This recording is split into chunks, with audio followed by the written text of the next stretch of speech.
This is home. Twin States News starts right now. People in parts of our area are still recovering from the violent storms that moved through the region yesterday. Twin States News' Danny Todd went to speak to those hit hard by the storms. Storms blew through the south yesterday in front of a cold front, leaving many without power and damages widespread. We speak with people in the area as they talk to us about what happened on their property and just thankful that no lives were affected. I'm sort of paranoid of weather, particularly not so much in the day, but particularly at night. That's why I had the shelter built into the house. But it looks like it came, within a few hundred yards. Lee Youngblood tells Twin States News that the wind rotation had to come within 100 yards of his home.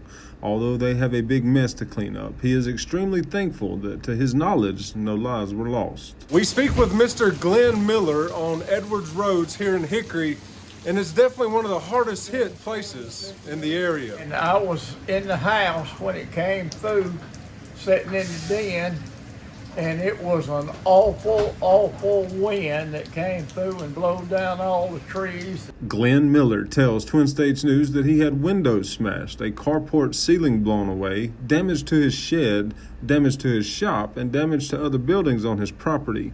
He said this was a scary storm, but he is extremely thankful that he is safe and okay. He was surrounded by family and friends who were lending a helping hand.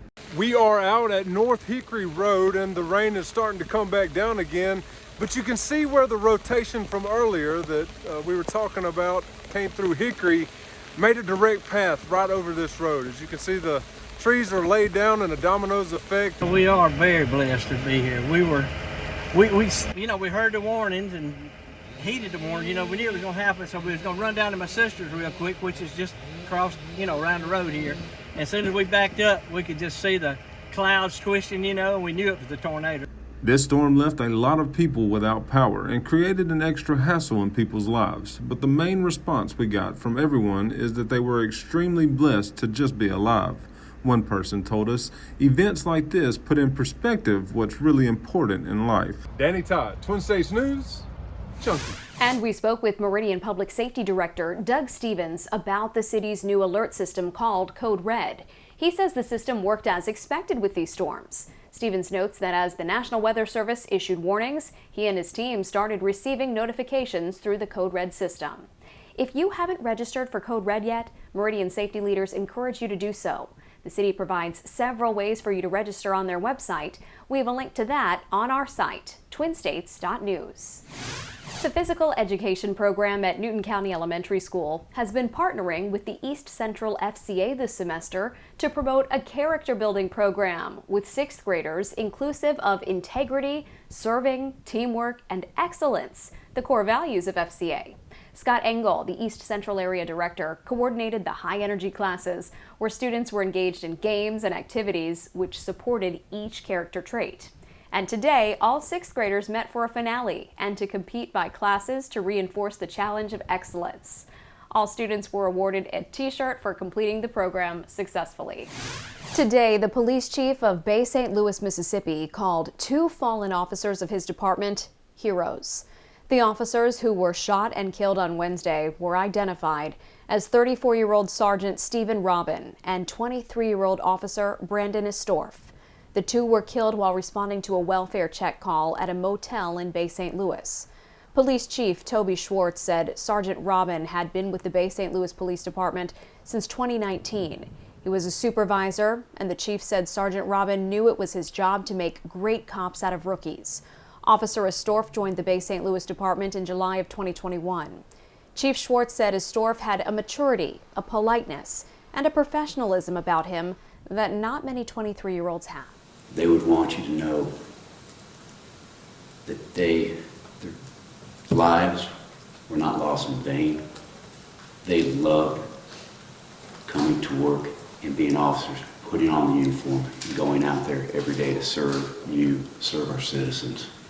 Chief Schwartz asked for prayers for his department, but also for prayers for the family and children of 43-year-old Amy Anderson. That's the woman who fired at the officers before shooting and killing herself. A police officer in Stuttgart, Arkansas was shot and killed after a car chase overnight. The Stuttgart officer was identified as Sergeant Donald Scobie. The Arkansas State Police said Scobie and another Stuttgart officer were involved in a chase late Wednesday night. The suspect in that chase stopped the car and ran away. The officers ran after the suspect, who was identified as 31-year-old Jacob Cole Barnes. Officials with the ASP believe that's when Barnes shot and killed Sergeant Scobie. State troopers said after the chase, Barnes entered a home nearby. A woman barricaded herself inside the home, but special agents were able to get her out safely. A SWAT team was in place then, and according to special agents, Barnes was killed during an exchange of gunfire with SWAT members. A public memorial service is to be held for the late Mississippi State head football coach, Mike Leach. Leach died Monday from complications from a heart condition, according to the university. The 61-year-old was wrapping up his third season as the Bulldogs head coach. According to MSU, the memorial service will be held on Tuesday, December 20th at 1 p.m. inside Humphrey Coliseum. Doors to the Coliseum will open at noon. There's a common theme in the skilled trades. As more people retire, there are fewer young people to step in and fill the gaps. In tonight's Skilled to Work, we find out what's being done locally to stop that and help get young people the skills they need to get to work.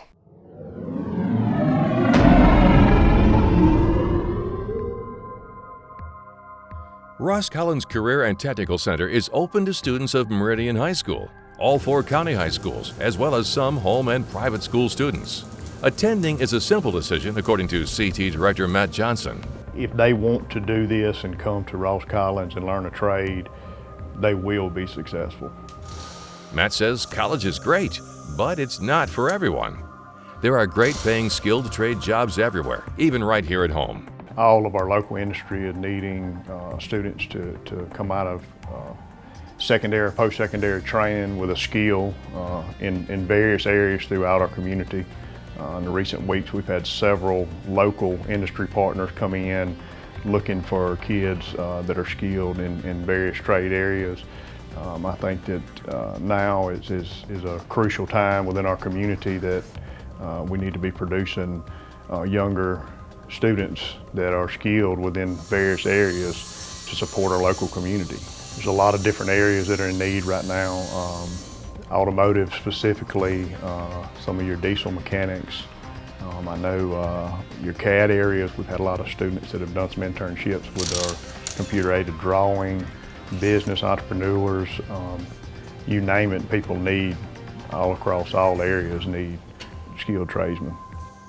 Students at Roscollins don't just learn a skill. The work ethic they gain translates back to the classroom. We make learning relevant here at Roscollins. They want to be here. They're successful, and it gives them pride in what they do, and quite honestly, a lot of our students just want to be in school due to their trade area or coming to Roscollins. It gives them all of their things that they learn. They take a skill with them for a lifetime. So it really changes the aspect of school. It's true education. We'll learn more from Matt Johnson next week. Skilled to Work is a Twin States news initiative brought to you by our community partners. Congress is cracking down on TikTok. The Senate just passed a bill to ban the social media app from government devices over concerns of its ties to China. And now some states are moving to do the same thing, including the state of New York. Doug Luzader has more. How often does everyone in the Senate agree on anything? This was a unanimous vote here to address the threat TikTok may represent to national security. TikTok's viral videos range from politics to culture and everything in between, but all of that data is going somewhere. I think that's a national security concern, and I think even a greater concern that's not gotten the level of attention is the TikTok as a potential propaganda device. And as we saw just yesterday, that concern is bipartisan, with the Senate agreeing to ban the app when it comes to government devices. And TikTok says their data is secure, but the company's ties to China are creating more concerns. If this ban goes on to pass the House, it heads to the president. and the White House has been very careful talking about TikTok. Generally speaking, the Biden administration is focused on challenge of certain countries, including China, seeking to leverage digital technologies and America's data in ways that present unacceptable national security risk. A federal ban on TikTok would follow the lead of the military and a number of states that have passed similar restrictions. And Florida Republican Senator Marco Rubio would go a step further and push for a nationwide ban. Some people would say to me, well, what do we care if the Chinese government has access to the data on the phone of a 16-year-old teenager somewhere in America? It's not about the 16-year-old teenager. It's about millions of 16-year-olds, 17-year-olds, 30-year-olds, people that are on there dumping all kinds of data that the government of China gets access to. And according to the Wall Street Journal, TikTok is the most popular app in the world, and it's used by 2/3 of teenagers here in the U.S. In Washington, Doug Luzader, Fox News. Still ahead, your complete forecast. Plus, with animal shelters overcrowded, some say the holiday season is the perfect time to adopt a pet. I'm Lauren Blanchard in Washington. More on that and what to consider before gifting a pet present.